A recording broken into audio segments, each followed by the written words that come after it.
Hello everybody, I'm Ernest. So we're here on the Sedona Trolley tour. So let's see what this is all about. My name is Matthew and I'll be your drawing guide. So we are, it's a lot of traffic in town. The good thing is we're not going to down 179. That's actually a disaster. It's still traffic in there, but not as bad as 179. So how many of you have seen the movie called The Karate Kid? 1984, I believe that was. Yeah. Nobody remembers. I didn't, at least, till I got this job. In the beginning of the movie, they actually drive to Sedona. If you don't remember, there is about a 30-second of footage of Uptown, which is Uptown area here, in that movie. I mean, I didn't remember, but it is there. Almost everybody in this town knows that, so now you do too. You can easily live your life without knowing that kind of information, but it's kind of fun, you know, to know. They actually went through, they could have gone anywhere, but they went through Sedona. Now, we are a very young town, so we're talking about 121 years old. So 1902 officially is the year that Sedona was pronounced a town and got on a map with the same name. This whole area is known as Uptown. We don't have a downtown, by the way. So Uptown, there was nothing here at that time. Before that, actually. So 1860s are the very, very first settlers showed up in here. They were all farmers and they were all sitting in the Oak Creek Canyon. Have you ever driven through Oak Creek Canyon? Been there? It's one of the most picturesque drives in this town. So imagine about a dozen or so self-sufficient farms sitting there. Nothing else. There's nothing here. Absolutely nothing. So, and then little by little people started coming in more and more. In 1902 we were pronounced a town by the name of Sedona. Now if you continue about 45 minutes up north from here, you'll be in the town of Flagstaff. Ever heard of it? Have you been there? Yeah.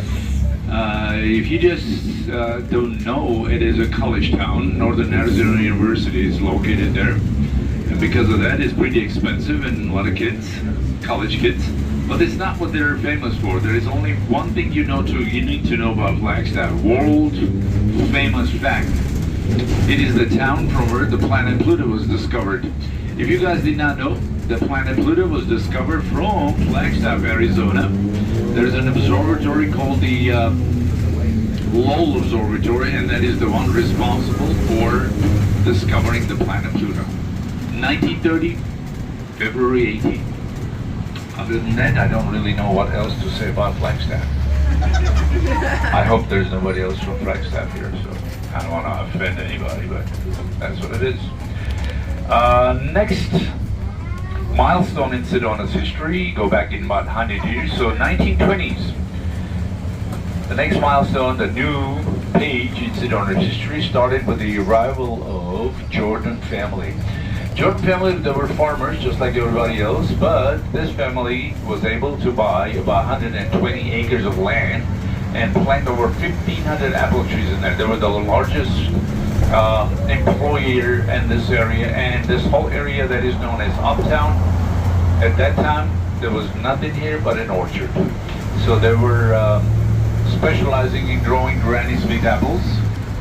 They obviously had more fruits, peaches, plums, cherries, and seasonal vegetables.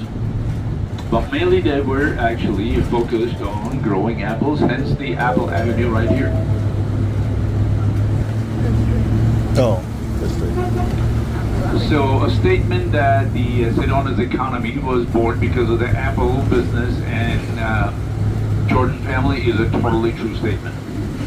There's no exaggeration there. Now, how many of you have ever tried bison meat? How about rattlesnake sausage? Oh, we had rattlesnake. How about cactus fries? Would you like to? I like that attitude, yes. Life's short, gotta try interesting things in here. So if you are interested in trying something like that, the only place you can try those three items is right here. It's called the Cowboy Club.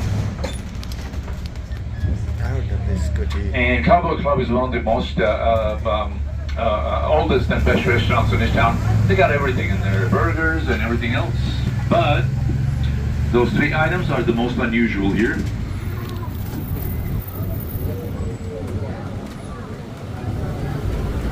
And I would definitely try the cactus fries. They are made out of prickly pear cactus. They are deep fried. They're also served with a sauce that comes from the flower of the same prickly pear cactus. And we jokingly say they come with built-in toothpicks, and they have a rather sharp taste. So if you want something, I'm not going to say usual or traditional for Arizona, but something unusual, definitely try the cactus fries. Quite a few formations in this town have names. You can name your own. You don't have to go with the official name. It's a very simple formula. Look, decide what it looks like to you personally, add the word rock next to it, and voila, you have your own name. And it's very simple, primitive, I'd say. Here's an example. 11 o'clock, right in front of us, you will see a formation. It kind of looks like a head of an elephant with a short trunk in the front. Do you see it? Some people say it looks like a rhino rather than an elephant, but nevertheless, That's a rhino. the name of it is Elephant Rock, or Rhino Rock, or, yet better yet, Elephino Rock.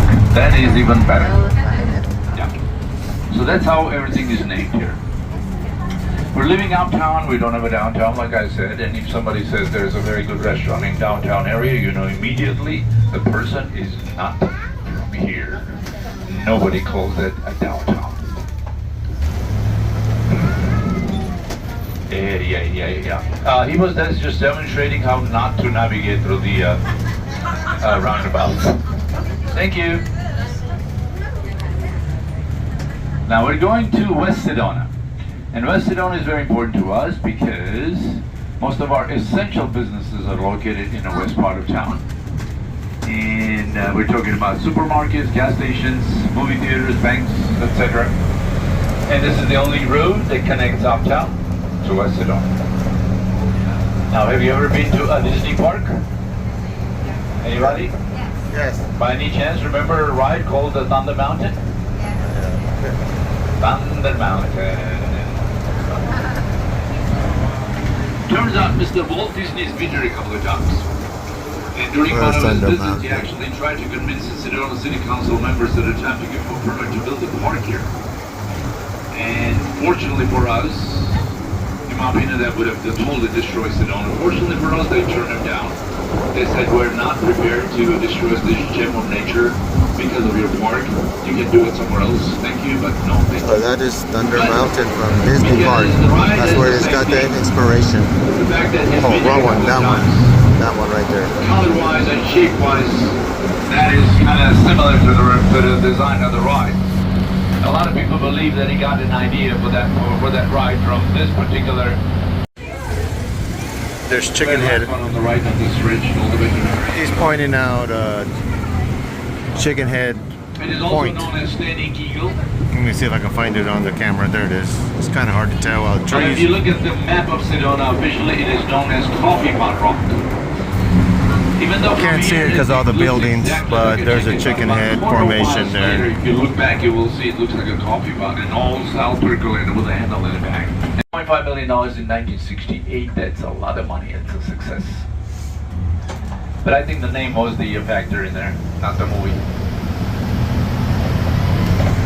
We have a very unusual McDonald's. If you did not know, this is the only one in the world that has turquoise arches on it, and you see people standing there. That happens all day long. Everybody wants a picture of it. The famous McDonald's here in Sedona with the green arches. It's an anomaly, and I'll tell you all about it in a second as soon as my co-pilot jumps off the bus. It's called talk. Talk. Go for it, John. See you later. Bye. So, it is an anomaly, and every I guess this anomaly bus is a- doubles as a school bus so too. those are McDonald's. So we have quite a few unusual city codes and ordinances in this town. One has to do with colors. You will not find any bright colors in this town, not even a pure white color. Everything has to be earth tone. They're trying to avoid those bright colors clashing with the overall earth tone color of the surrounding area.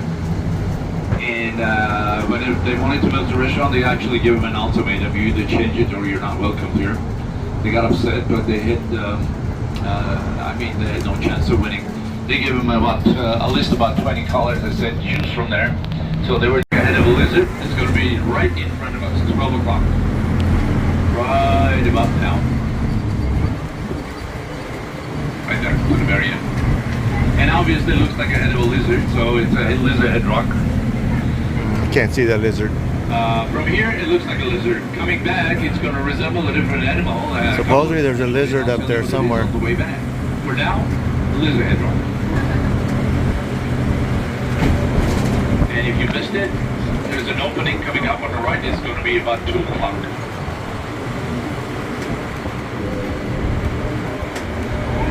No, I don't see no lizard. Here it is.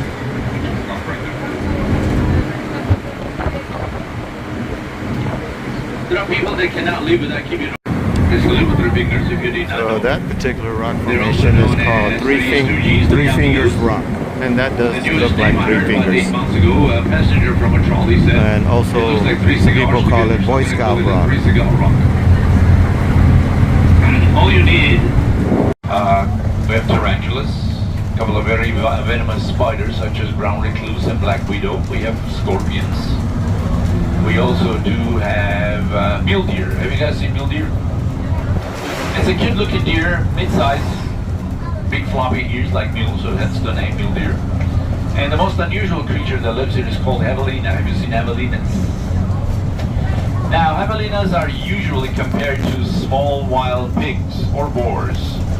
I'm not going to argue that they do look like pigs, but they have nothing to do with pig family. They are known as peccaries.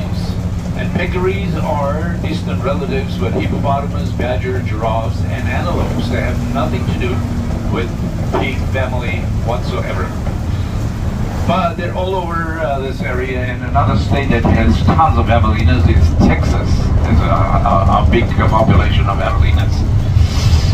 What to know about the javelinas? The past 100 to 700 million years, Sedona has been covered by oceanic water anywhere between 4 to 6 times. So there were long cycles, long stretches where the water would accumulate little by little, and then it would stay for X amount of million years and then slowly disappear, turn into a desert, and then X amount of million years later the whole cycle would begin again. So the proof of that was found in the layers. So if anywhere you look, you will clearly see layers. You will see horizontal lines, and if you look closely, you will notice some of those lines are of gray color. There's this grayish layer in there, right there. For example, that's limestone deposits, and it's there where they were able to find tiny pieces of fish bones, seashells, and shellfish, which is a direct indication that marine life existed at some point. And after doing some more research, they came up with numbers 4 to 6 times. So my bank account did not get larger the next morning. I've never seen anybody levitating in a vortex site. I've never seen any extraterrestrials there. So that kind of stuff most likely is not going to happen to you, unless, of course, you are the special chosen one. The chosen one. In which case, everything is possible. So we are in Boynton Canyon.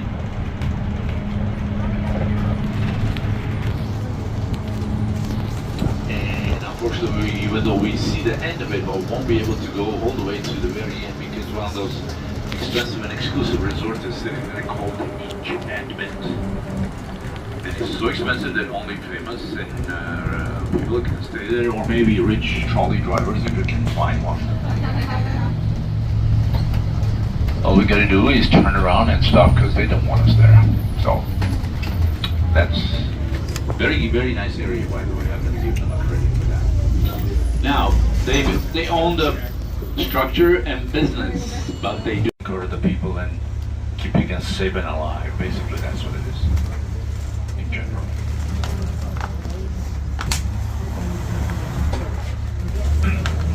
Anybody can go and sit on top. It's not reserved after shamans or anything like that. Anybody can go there. And I hope you do. sit on top, because once you get on top, you will have this very unusual feeling. You're gonna experience it to understand what I mean. So if you go, climb on that top to the top and just sit there for a while. 141, so 150, please be back. If you need my help with the group photos, let me know. I've done it quite a few times. I'll be helpful. So we're just stopping here at this, I think it's a trailhead. And, oh, there it is. Fay Canyon Trailhead Parking. This tour has a lot of information. I can't really film everything because I run out of battery. And but there's all kinds of information, more than just what you would think in town. There's about like the town here, this Fay Canyon, and then we just came from the Cucina Lady rock formation, and he gave us a lot of information about the Cucina Lady and the vortex there. Anyway, this is from this area here. There's the bus and just stopping. Nice day today in Sedona. I'm going to try to make you hungry a little bit. We can talk about restaurants, you probably already know. So that is my totally subjective opinion, so you might not agree with me, but nevertheless, that is my opinion. So, pizzeria, Gerardo's Pizzeria, an Italian restaurant, and deli, they're both decent. Thai spicy is so-so. You want to try the local wines and beers without leaving the town? Vino di Sedona. They have live entertainment every evening. They got some food. As far as the restaurants, they usually shut down between 9 and 9:30. Even though we receive so many people here every year, Sedona turns out to be a very, very slow town. So sometimes we call Sedona, claim that on their property there is actually a portal through which extraterrestrials enter this planet. In 1990s, she published a book with all the encounters and whatever she saw. That book is still for sale on Amazon for about 15, 17, whatever, 20 bucks.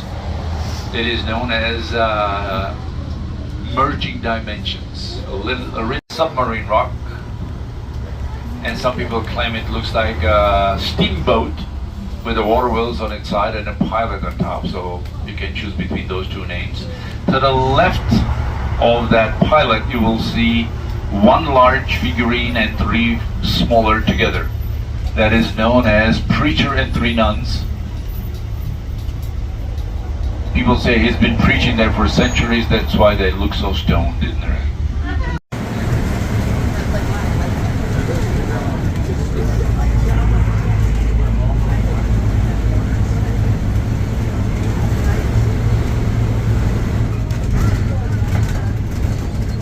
By the way, you see those cactus, prickly pear cactus, see those red buds? That's what the javelinas are after. That's their main, they love those things. And actually they can be eaten raw. If you have good gloves and you can cut it open, you can actually eat it raw. Yep.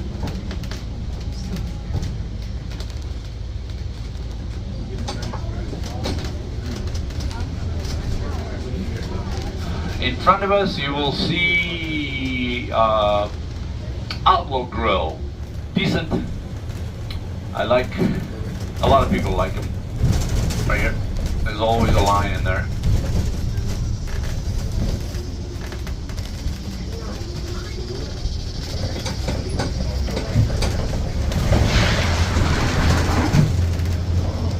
Uh-oh.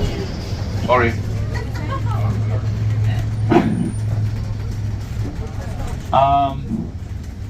Cowboy Club. You want to try the cactus rice? So we're back. I'm sorry. And I'm sorry for any inconvenience and discomfort for sitting in a traffic for so long, but it is what it is. I hope you learned a few things about Sedona.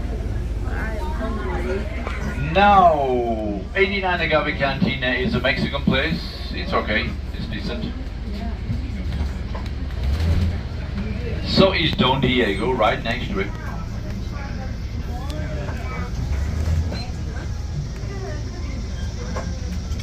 If you cannot live without chocoholic, that means, I mean, whether chocolate or chocoholic. Sedona Fudge or Chocolate Factory. Lots of very good sandwiches. We talked about the Outlaw. In front of us to the left, you will see another Mexican restaurant. It's called Oaxaca. And if I were you, I would not go there. Oops. I did it again. All right, guys, we just got off the bus, and that was a long, hot tour. It was a hot day today, and the traffic kept the tour going on and on. But I can tell you, you will definitely learn something about the town and the history of this area. And it's $26 a person, so I would recommend taking it. It's more bang for your buck, I guess, and it gives you a layout of Sedona and what's here. Thanks for watching. See you next time.